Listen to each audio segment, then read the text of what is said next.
আপনি এটা শুনে থাকবেন যে ছোট্ট একটা বালক সে ঈশ্বরের প্রতিরূপ হয়, কিন্তু এমন কেন বলা হয় তা কি আপনি কখনো ভেবে দেখেছেন?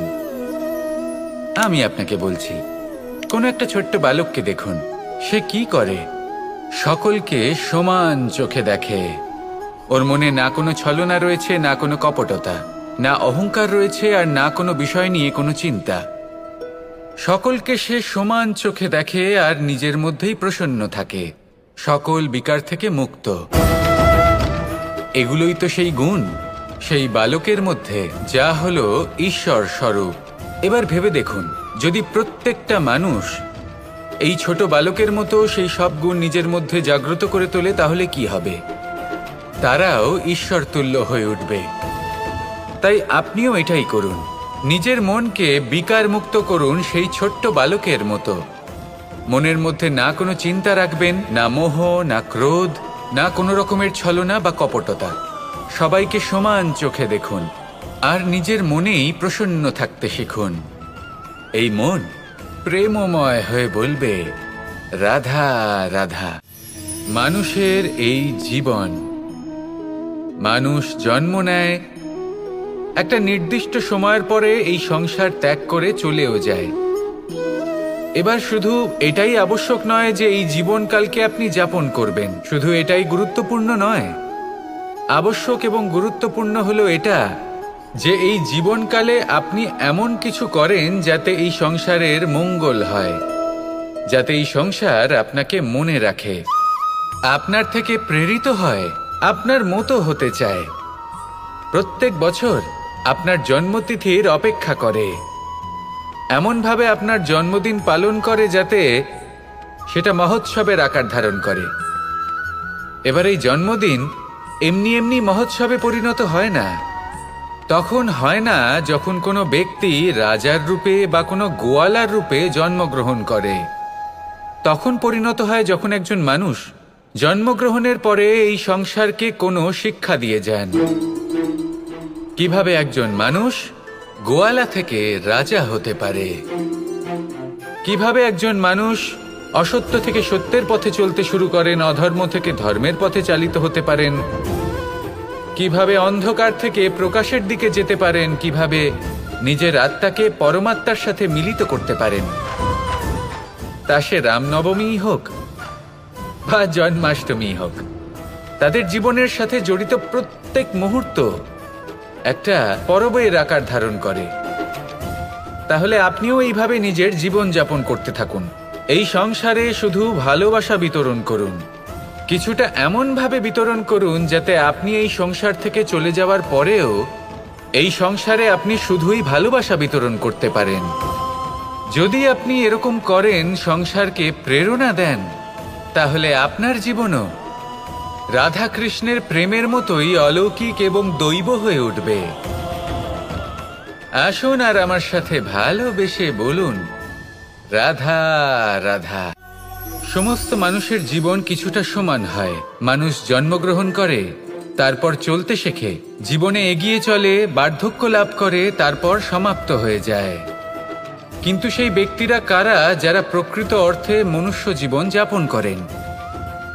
এনারা হলেন সেই ব্যক্তি যারা পড়ে গেলেও আবার উঠে দাঁড়ানোর চেষ্টা করেন, নিজের ভেঙে পড়া অস্তিত্বকে আগলে নিয়ে আবার একটা আকার দেওয়ার চেষ্টা করেন, ভগ্ন আশাকে আবার একটা নতুন দিশা দেন।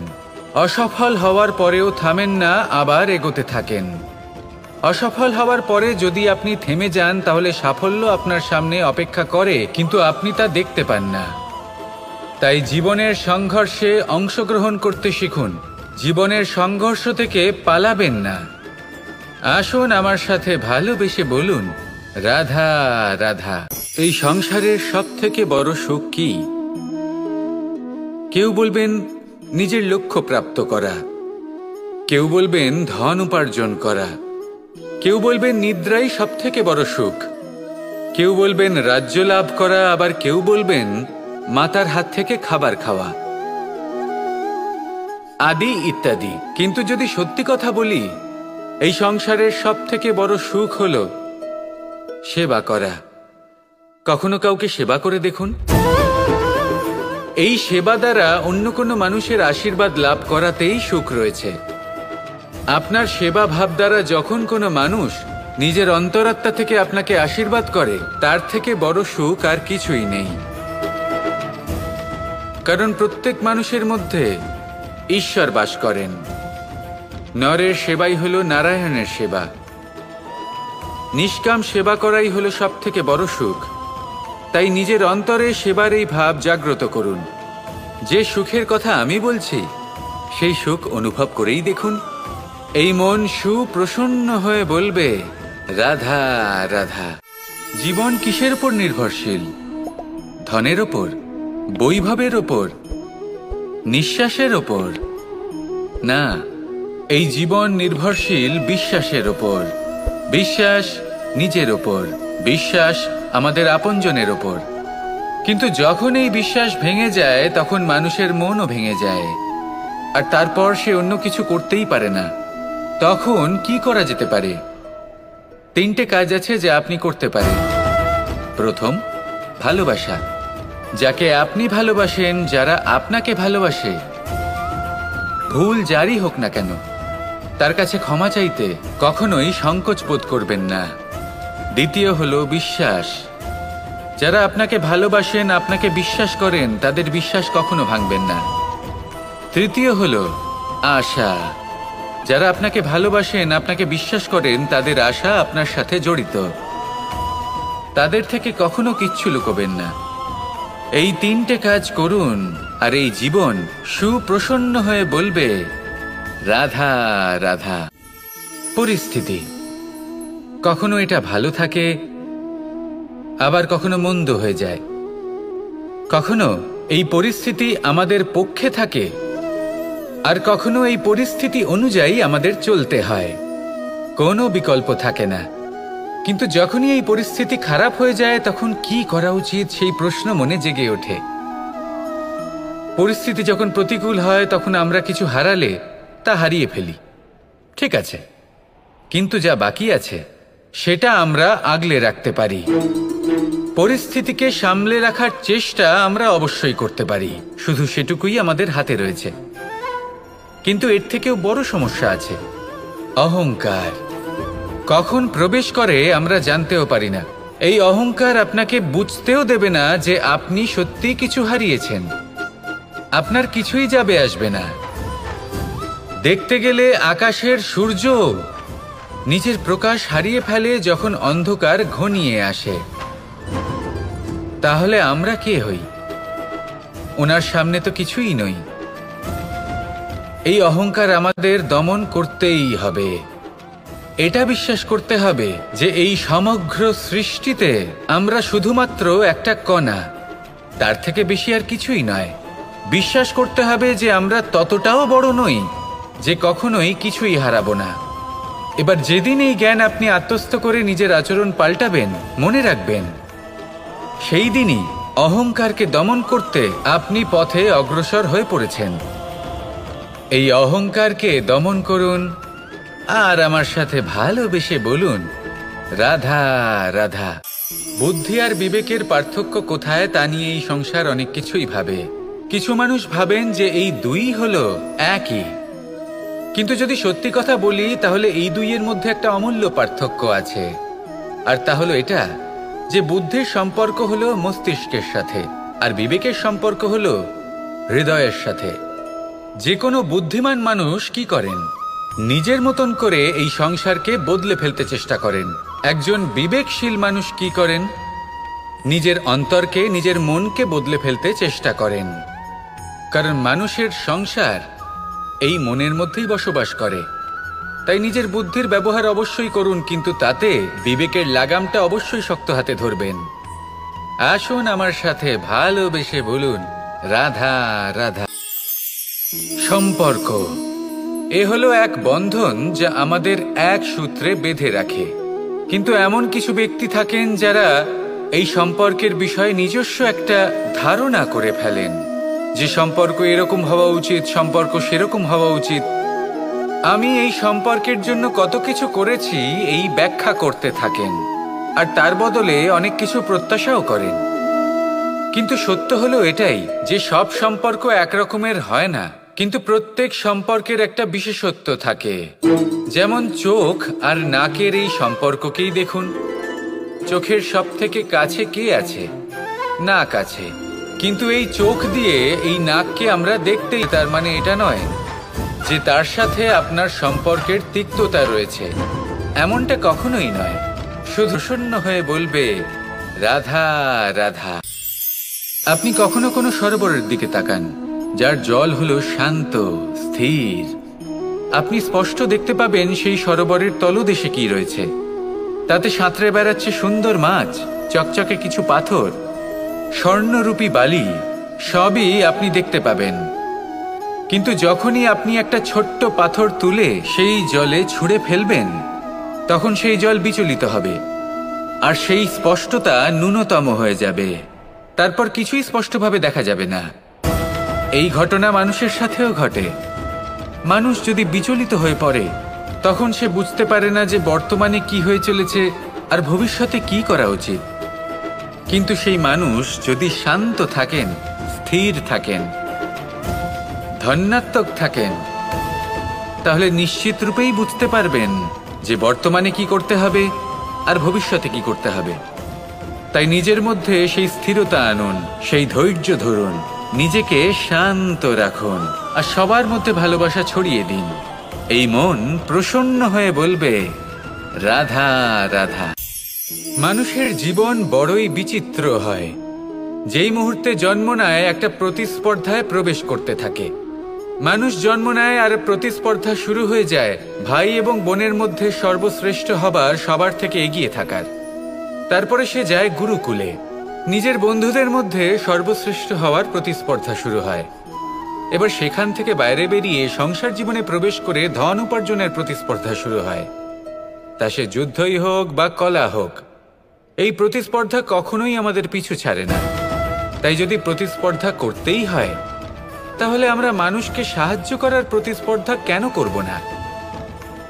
এমন এক প্রতিস্পর্ধা যাতে যে কেউ জিতুক বা যে কেউ হারুক না কেন, লাভ সকলের হবে।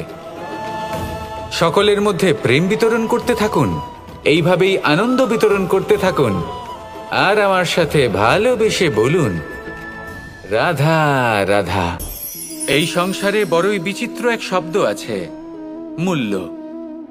এর প্রয়োগ আমরা জীবনেও করে থাকি, আবার ব্যবসাতেও করে থাকি। একজন উদ্যোগপতি সবসময় বলেন ব্যবসার মূল্য সবসময় উচ্চমান হওয়া উচিত, তাতে লাভ বেশি। অন্যদিকে আরেকজন ব্যক্তি যিনি পরোপকারী, যিনি ঈশ্বরের দর্শনের অভিলাষী, তিনি বলেন জীবনের মূল্য সব থেকে উচ্চমান হওয়া উচিত। অনেক সময় মানুষ কি করে থাকেন, ব্যবসার এই মূল্য তা উচ্চতার শিখরে পৌঁছানোর লোভে জীবনের মূল্য নামিয়ে ফেলেন।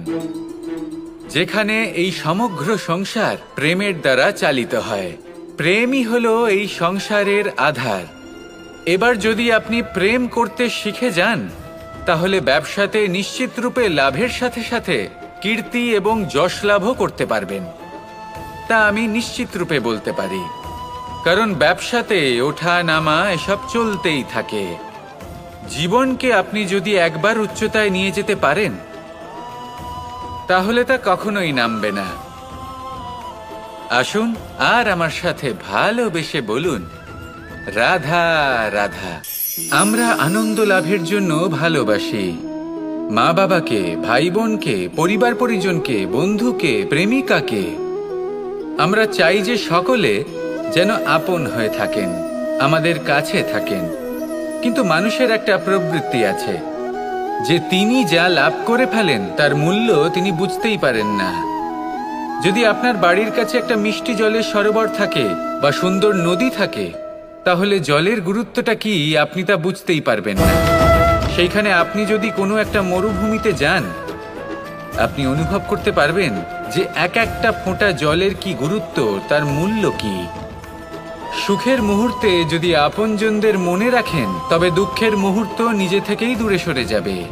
ভালোবাসা এবং তার সাথে স্মরণ করা, এটাই তো হলো জীবনের এবং ভালোবাসার আসল মূল্য। আসুন আর আমার সাথে ভালোবেসে বলুন রাধা রাধা। প্রত্যেকটা মানুষ আলাদা হয় আর অত্যন্ত বিশেষও হয়। প্রত্যেক মানুষ ভিন্ন ভিন্ন পরিবেশে পালিত হয়, বড় হয়। প্রত্যেকের নিজস্ব চিন্তা ভাবনা থাকে, নিজস্ব বিচারধারা থাকে। যখন অনেক ভিন্ন বিচারধারা একত্রিত হয়ে যায় তখন শুরু হয় বিবাদ। এবার এই বিবাদের সময় আপনি দেখবেন দুই ব্যক্তি যাদের মধ্যে এই বিবাদ হচ্ছে সবসময় এটা প্রমাণ করতে চান যে তার সামনের ব্যক্তি এবং তার ভাবনা, তার বিচারধারা বা তার বক্তব্য হলো অনুচিত। এবার এটাই যদি প্রেমপূর্বক রূপে আপনি ভেবে দেখতে চেষ্টা করেন যে সামনের ব্যক্তিটির বক্তব্য, তার মানসিকতা আসলে কি, তাতে উচিত ঠিক কি, সেটা আমরা বুঝতে পারি। একদিকে হলো এই বিবাদ যা আপনাকে সামনের ব্যক্তিটিকে অনুচিত প্রমাণ করতে বাধ্য করে, আর অন্যদিকে হলো প্রেম যা সামনের ব্যক্তিটির যুক্তি বুঝতে সাহায্য করে, তাতে উচিত কি রয়েছে সেটা বুঝতে বাধ্য করে, তাকে মহান হয়ে ওঠার পথে অগ্রসর হতে বাধ্য করে। তাই এই বিবাদকে ত্যাগ করুন আর প্রেমকে আপন করে নিন, আর এই প্রেম ভাব নিয়ে বলুন, রাধা রাধা। এই জীবনে আমাদের দুজন সঙ্গী, এক হলো অন্ধকার আর এক হলো প্রকাশ। এবার যখন এই অন্ধকারে আমরা প্রদীপ জ্বালাই, সেই প্রকাশের জন্য অন্ধকার আমাদের উপর রুষ্ট হয়ে চলে যায়। এবার যদি অন্ধকারকে খুশি করতে যাও তাহলে প্রকাশ আমাদের উপর রুষ্ট হয়ে চলে যায়। এ হলো ঠিক সেই পরিস্থিতি যে আমাদের দুই বন্ধু, তাদের মধ্যে সদ্ভাব নেই। যদি কোনো একজনের মান ভাঙাতে বা খুশি করতে যাও তাহলে দ্বিতীয়জন অবশ্যই রুষ্ট হয়। সেই অবস্থায় আপনাকে বোঝদারের মতো কাজ করতে হবে যে কখন কাকে সমর্থন করতে হবে, কখন কার সাথে চলতে হবে। যদি পারেন তাহলে সকলকে একসাথে নিয়ে চলবেন। যদি কোনো মানুষের মধ্যে বনিবনা না হয় তাহলে তাদের মধ্যে সামঞ্জস্য বজায় রেখে সংসারের রীতিনীতির চক্র চালিত করা, এটাই তো হলো মনুষ্য জীবন। এবার এটা কিভাবে করা সম্ভব? শুধুমাত্র প্রেমের দ্বারা। তাহলে এইভাবেই সবাইকে প্রেমের দ্বারা বেঁধে রাখুন আর আমার সাথে ভালোবেসে বলুন, রাধা রাধা। সাগরের ঢেউ সমুদ্র তটে ধাক্কা খেয়ে, পাথরের সাথে ধাক্কা খেয়ে তার আকার বদলে দিতে পারে। বিভিন্ন আকারের পাথরে এদের ঘষে ঘষে গোলাকার বানিয়ে দিতে পারে, কিন্তু এই সাগরের ঢেউ এদের নিজেদের আকার কখনো বদলায় না। কিন্তু এমন কেন? কারণ এরা বিচ্ছিন্ন হয়েও আবার একত্রিত হতে জানে।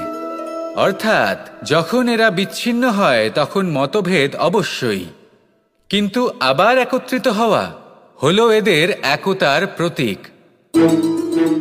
দেখুন, ঝগড়াঝাঁটি, তর্ক বিতর্ক, মতভেদ এগুলো জীবনের অভিন্ন অঙ্গ, কিন্তু এদের কখনো, আসুন আর আমার সাথে ভালোবেসে বলুন, রাধা রাধা।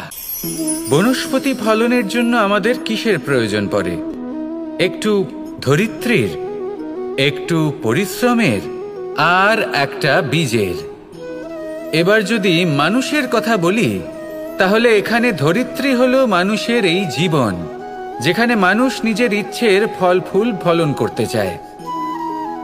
পরিশ্রম হলো আমাদের কর্ম, আর বীজ হলো আমাদের নির্বাচন। আমাদের বেছে নিতে হবে যে আমরা কি বপন করব, আম নাকি ফণি মনসা। এর মধ্যে আমরা কি পেতে চাই? রসালো ফলের ফলন চাই নাকি কাঁটার ফলন চাই, তা আমাদের উপর নির্ভরশীল। কিন্তু একটা কথা ঠিক, লক্ষ্য যেমনই হোক না কেন, জীবন যেমনই হোক না কেন, যদি আপনি লক্ষ্যের দিকে এগোতে থাকেন তাহলে কর্মের সাথে খামখেয়ালি আচরণ করতে পারবেন না। যদি আপনি এমন করেন তাহলে এটা আপনাকে একটা অনুচিত লক্ষ্যে পৌঁছে দেবে, সেটা কিন্তু নিশ্চিত। সবসময় এটা মনে রাখবেন, কর্মের সাথে খামখেয়ালি হবেন অর্থাৎ কর্মফলও আপনার সাথে খামখেয়ালি হবে। তাহলে নিষ্ঠার সাথে কর্ম করতে থাকুন আর নিজের লক্ষ্যকে প্রাপ্ত করুন। আর আমার সাথে ভালোবেসে বলুন, রাধা রাধা। এই সংসারে এমন কিছু মানুষ আছেন যাদেরকে আপনার ভালো লাগে, তারা আপনার প্রিয়।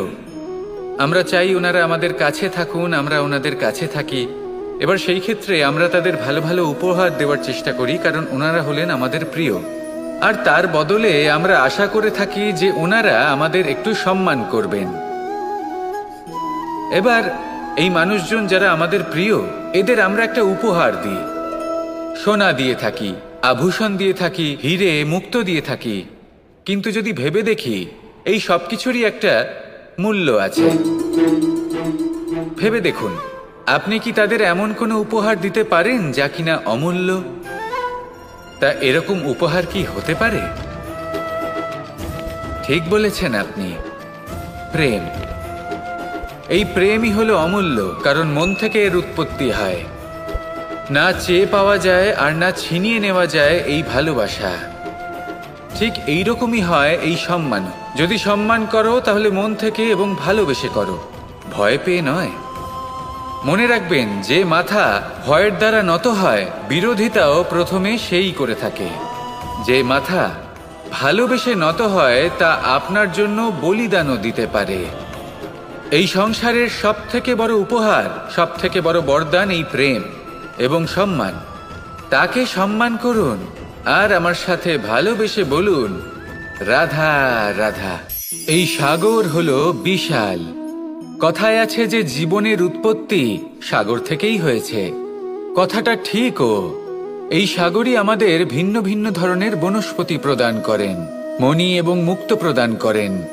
আমরা কতটা তুচ্ছ সেই বিষয়ে আমাদের উপলব্ধি ঘটান, আমাদের প্রেরণা প্রদান করেন, যাতে আমরাও সাগরের মতো বিশাল হয়ে উঠতে পারি। এই সাগরের অনেকগুলো গুণ আছে যা আমরা শিখতে পারি। আজ আমি কথা বলবো একটা বিশেষ গুণের বিষয়। বেশিরভাগ মানুষ মালিন্য, নোংরা পদার্থ, নোংরা বস্তু, অপদ্রব্য এই সাগরে ভাসিয়ে দেন। কিন্তু সাগর এই পদার্থ নিজের মধ্যে একত্রিত করে রাখেন না, এই সব নিজের ভেতর থেকে বাইরে বের করে দেন। এ হলো অত্যন্ত শ্রেষ্ঠ একটা গুণ।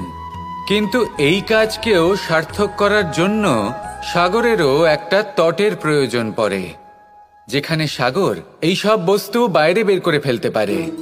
আর মানুষও ভিন্ন কিছু নন। দেখুন, মানুষেরও তো একটা তটের প্রয়োজন পড়ে। এই তট, তিনি হয়তো আমাদের গুরু হতে পারেন, আমাদের মা বাবা হতে পারেন, ভাই বা মিত্র হতে পারেন, বা হয়তো সেই সমস্যাগুলি যার থেকে আমরা দূরে পালিয়ে যাচ্ছি। কারণ যখন আপনি এই সমস্যাগুলির সম্মুখীন হবেন, শেষ পর্যন্ত আপনি শিক্ষাই পাবেন। সব থেকে বেশি গুরুত্বপূর্ণ এই মনকে পবিত্র রাখা।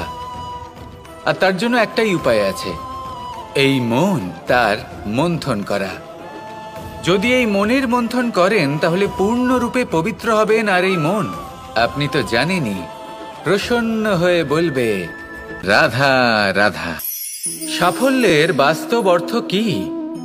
নিজের লক্ষ্যে দৃষ্টিবদ্ধ হয়ে থাকা, প্রতিদিন তার জন্য কর্ম করা, দৃঢ় নিষ্ঠার সাথে উত্থান পতনের সামনে এগোতে থাকা, আর নিজের লক্ষ্য প্রাপ্ত করা, এটাই কি সাফল্য? যদি আপনার কোনো বস্তু লাভ করতে হয়, কোনো শক্তি লাভ করতে হয়, বা কোনো স্থান লাভ করতে হয়, তাহলে তার জন্য এসব ঠিক আছে, কিন্তু বাস্তবে সাফল্য এটা নয়। আপনার কাছে থাকা কোনো বস্তু, শক্তি বা স্থান আপনি কিভাবে ব্যবহার করবেন তা আপনার উপর নির্ভরশীল। যদি তার সঠিক ব্যবহার আপনাকে করতে হয়, তাহলে উচিত সময় এবং উচিত স্থানে আপনাকে থাকতেই হবে। একে নিয়তিও বলা হয়। এবার ধরুন, এমন কোনো গ্রন্থ আছে যা জ্ঞানের দ্বারা ভরপুর, এমন জ্ঞান যার দ্বারা জীবন বদলে দেওয়া সম্ভব। এবার এই গ্রন্থ যদি এমন কোনো ব্যক্তির হাতে পৌঁছয় যিনি নিরক্ষর, তিনি কি এই গ্রন্থের সদ্ব্যবহার করতে পারবেন? কখনোই নয়।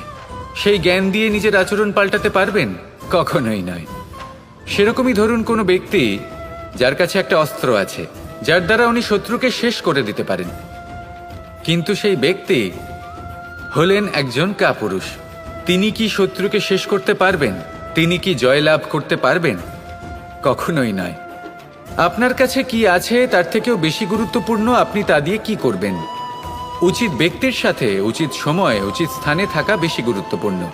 নিজের গুণের সাথে, নিজের শক্তির সাথে, নিজের জ্ঞানের সাথে উচিত সময় উচিত স্থানে অন্যের যন্ত্রণাকে দূর করা, অন্যের জীবনকে আরো সুন্দর করে তোলা, এটাই হলো সাফল্য।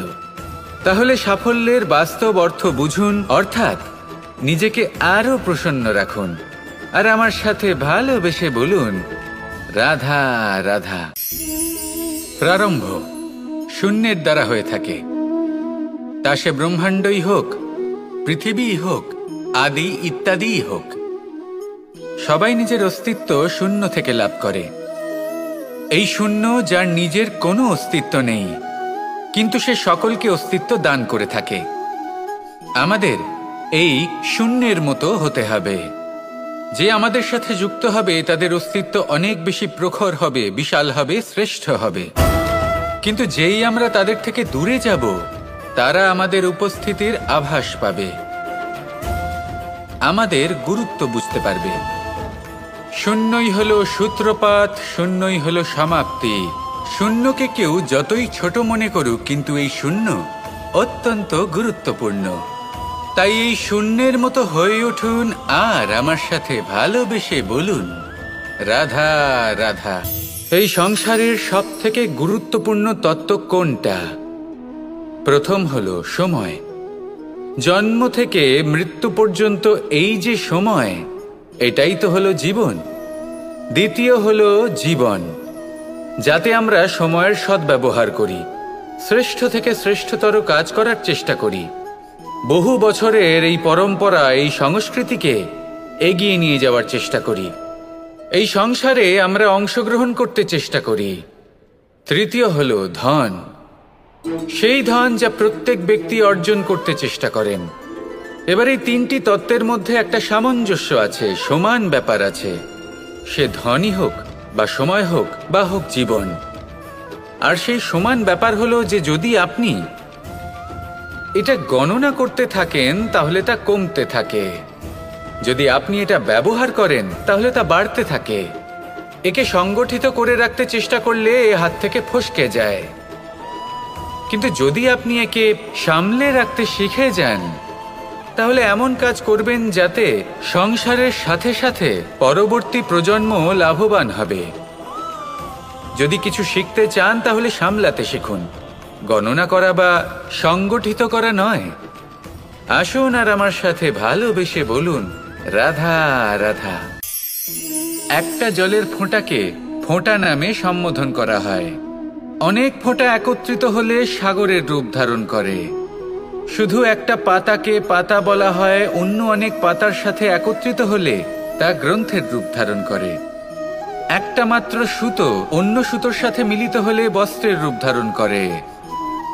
অনেক সংখ্যক ইট একত্রিত হলে মহলের রূপ ধারণ করে। সৈন্যরা একত্রিত হলে সৈন্যদল তৈরি হতে পারে। এটা হলো শক্তি সংগঠনের, এটাই হলো শক্তি একতার। তা সে বনস্পতি হোক বা কোনো ব্যক্তিই হোক, কোনো মনোভাবই হোক, যদি একা থাকে তাহলে দুর্বল হয়ে পড়বে। যদি সংগঠিত থাকে তাহলে শক্তিও বাড়বে আর আপনাকে সামনে এগিয়েও নিয়ে যাবে। তাই এই একতায় বিশ্বাস রাখুন আর আমার সাথে ভালোবেসে বলুন, রাধা রাধা। দু রকমের প্রাকৃতিক বেগ থাকে। প্রথম হলো বর্ষা। যখন এর বর্ষণ হয় তখন মাটিকে শীতল করে নতুন ফসল ফলায়। আর দ্বিতীয় হয় পবন, যা আমাদের সর্বদা শ্বাসবায়ু প্রদান করে। অশান্ত এই মনকে শান্তি প্রদান করে, এই ক্লান্ত শরীরে স্ফূর্তি প্রদান করে। আমাদের জীবনে যত আবেগ আছে তা হয় বর্ষার মতো হওয়া উচিত, নয় হওয়া উচিত পবনের মতো। ক্রোধ, মতভেদ, বিবাদ, এগুলো হওয়া উচিত বর্ষার মতো। অর্থাৎ কিছু সময় পরে যেন এরা নিজে থেকেই ছিন্ন ভিন্ন হয়ে চলে যায়। আর যদি পবনের মতো কোনো আবেগ থাকা উচিত তা হলো প্রেম,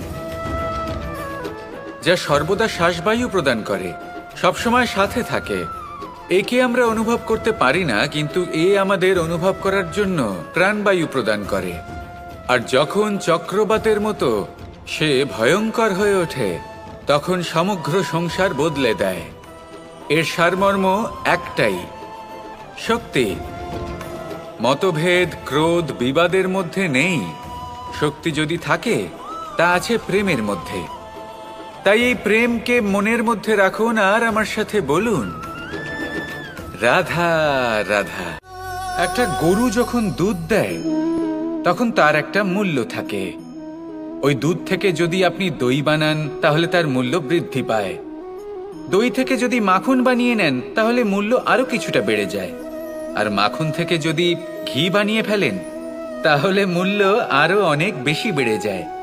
কিন্তু এর কারণ কি? এরকম কেন হয়? কারণ হলো পরীক্ষা।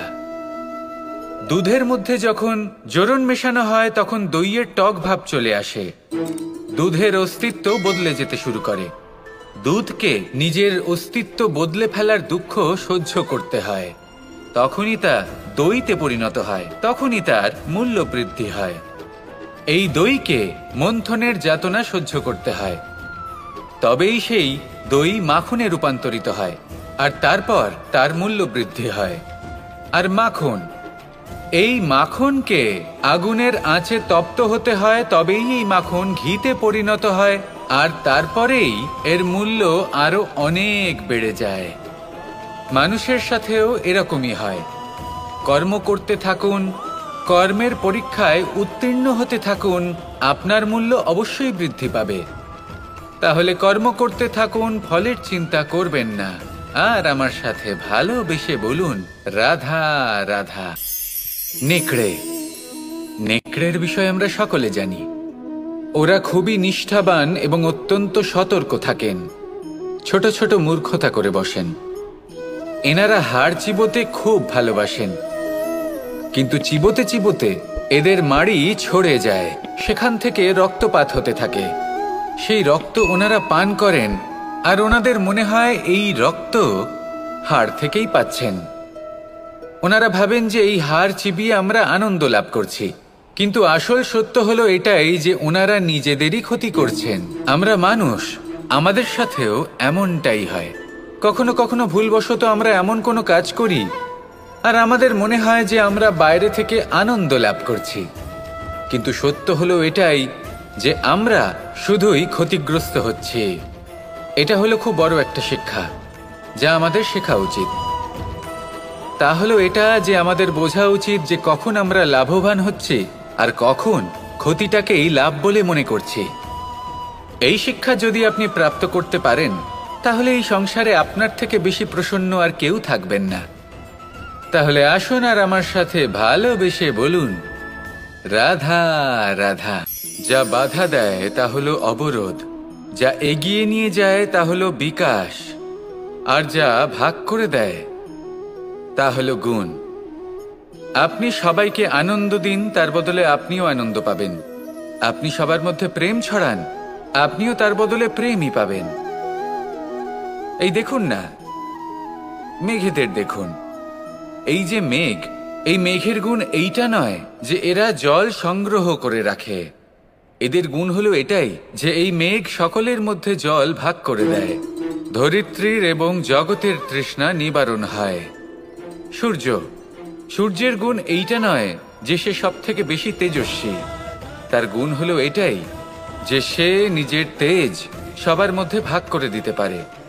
ঠিক সেইভাবেই জীবনে আনন্দ, উল্লাস, প্রেম এই সব কিছুই ভাগ করে নিতে শিখুন। এটাই হলো একটা গুণ, আর তার বদলে আপনি দ্বিগুণ আনন্দ, দ্বিগুণ উল্লাস, দ্বিগুণ প্রেম অবশ্যই পাবেন। যদি আপনি এই সব কিছু নিজের কাছেই জমিয়ে রাখেন তাহলে আপনি নিজের বিকাশে নিজেই বাধা দেবেন। আসুন আর আমার সাথে ভালোবেসে বলুন, রাধা রাধা। আপনি কখনো মাখনের হাঁড়ি ভেঙেছেন? কত আনন্দ পাওয়া যায়। এই মাখনের হাঁড়ি ভাঙলে পুরো মাখন আমাদের গায়ে এসে পড়ে আর মন উচ্ছ্বসিত হয়ে ওঠে। কিন্তু তার জন্য বালগোপালদের কত চেষ্টা করতে হয় সেটা কখনো ভেবে দেখেছেন? প্রথমে বড়ই পরিশ্রম করে একের ওপর এক সাবধানে ওপরে চড়তে হয়, তারপরে ভারসাম্য বজায় রাখতে হয়, পড়ে গেলে হবে না। তারপর এই হাতের দ্বারা সেই মাখনের হাঁড়ি ভাঙতে হয়, তখন মাখন পড়ে। এবার এরকমই কিছু আমাদের জীবনে আমাদের সাথেও হয়। এবার আপনি বলবেন যে মাখনের হাঁড়ি ভাঙার এই প্রক্রিয়া, তার সাথে জীবনের কি সম্পর্ক থাকতে পারে? আসলে আমাদের মনের মাঝেও একটা হাঁড়ি রয়েছে, অহংকারের হাঁড়ি। আর এই অহংকারের হাঁড়ি যখন ভেঙে যায়, তখন প্রসন্ন হবার আনন্দ চতুর্দিকে ছড়িয়ে পড়ে। এই মন, এই আত্মা, এই দুই প্রসন্ন হয়ে যায়। কিন্তু তার জন্য আপনাদেরকেও বালগোপালের মতো চেষ্টা করে যেতেই হবে, ভারসাম্য বজায় রাখতেই হবে মনের মাঝে এবং এই বুদ্ধিতে, ভালো এবং মন্দের মধ্যে, লোভ এবং পরমার্থের মধ্যে। আর তারপর নিজে হাতে অহংকারের এই হাঁড়ি ভেঙে দিতে হয়। দেখুন, যদি ঈশ্বরের সঙ্গ লাভ করতে চান তাহলে অহংকারের এই হাঁড়ি ভাঙতেই হবে। আসুন আর আমার সাথে ভালোবেসে বলুন, রাধা রাধা। এই সংসারে আমরা প্রকাশ কোথা থেকে পাই? এর উত্তর বড়ই সরল। ভোরে যখন সূর্যোদয় হয় তখন প্রকাশের কিরণ আমাদের ঘরে এসে পৌঁছয়। এইভাবেই আমরা প্রকাশ লাভ করি। এবার এই প্রকাশের আলোতেই আমরা সারাদিনের কাজ সম্পন্ন করি। সন্ধে হয়ে যায়, সূর্যাস্তও হয়ে যায়। আর আমাদের ঘর যাতে অন্ধকার না হয় তার জন্য আমরা একটা প্রদীপ প্রজ্বলিত করি। এটাই ঘটে আমাদের জীবনেও। এবার প্রবাহমান আয়ুর সাথে আমরা আমাদের অন্তরে যদি একটা প্রদীপ প্রজ্বলিত করে নিই তাহলে বিষয়টাই অন্যরকম হবে। এবার আপনি বলবেন, কোন প্রকাশের কথা বলছি যা আমাদের অন্তরে জাগ্রত করা সম্ভব? আমাদের আত্মার মাঝে প্রেমের প্রকাশ জাগ্রত করার কথা বলছি। কারণ আমাদের এই জীবন এও হলো দিনের আলোর মতো। আজ প্রকাশ আছে, কিন্তু কোনোদিন অবশ্যই অস্ত হবে। কিন্তু অস্ত হবার আগে যদি আমরা আমাদের আত্মার মাঝে প্রেমের এই প্রকাশ উজ্জ্বলিত করে নিই তাহলে আমাদের সন্ধ্যাকালও আমরা আনন্দে এবং প্রেমে যাপন করব। তাহলে আসুন আর আমার সাথে ভালোবেসে বলুন, রাধা রাধা। কিছু মানুষ বড়ই বিচিত্র হন, এমনভাবে জীবনযাপন করেন যেন তাদের কোনোদিন মৃত্যুই হবে না। নিজেদের অহংকারের বশে একটা কথা ভুলে যান, যে যতই তারা নিঃশ্বাস নিচ্ছেন, যতই তারা জীবনযাপন করছেন, ততই তারা মৃত্যুর দিকে এগিয়ে চলেছেন। কারণ আমাদের এই জীবন তার নিঃশ্বাসের ওপর নির্ভরশীল। নিঃশ্বাস চলছে মানে জীবন চলছে। নিঃশ্বাস যদি থেমে যায় তাহলে জীবনও থেমে যাবে। আমাদের জীবনের প্রদীপ যে কোনো মুহূর্তে নিভে যেতে পারে।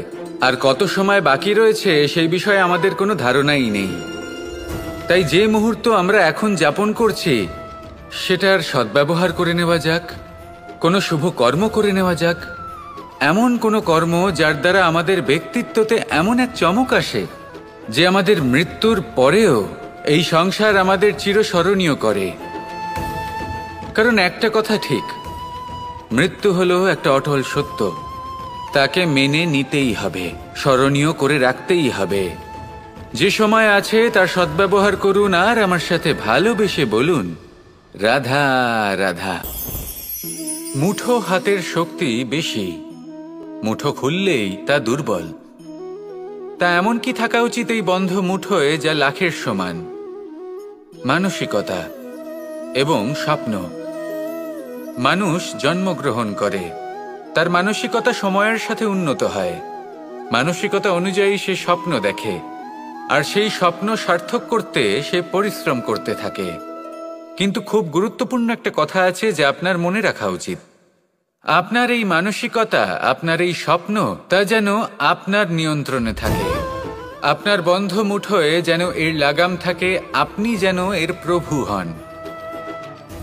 যদি তা হয় তবেই আপনি লাভবান হবেন। যদি এরা আপনাকে নিয়ন্ত্রণ করতে থাকে, যদি আপনার মুঠো খুলে যায়, না পথ আপনার নিয়ন্ত্রণে থাকবে, না মানসিকতা থাকবে, না স্বপ্ন নিয়ন্ত্রণে থাকবে। আর যদি তাই হয় তাহলে আপনি আপনার ভবিষ্যৎ নষ্ট করে ফেলবেন। তাই নিয়ন্ত্রণ করতে শিখুন নিজের বিচার বুদ্ধি, নিজের মানসিকতা, নিজের স্বপ্নকে। নিজের এই স্বপ্ন পূরণ করুন আর আমার সাথে ভালোবেসে বলুন, রাধা রাধা।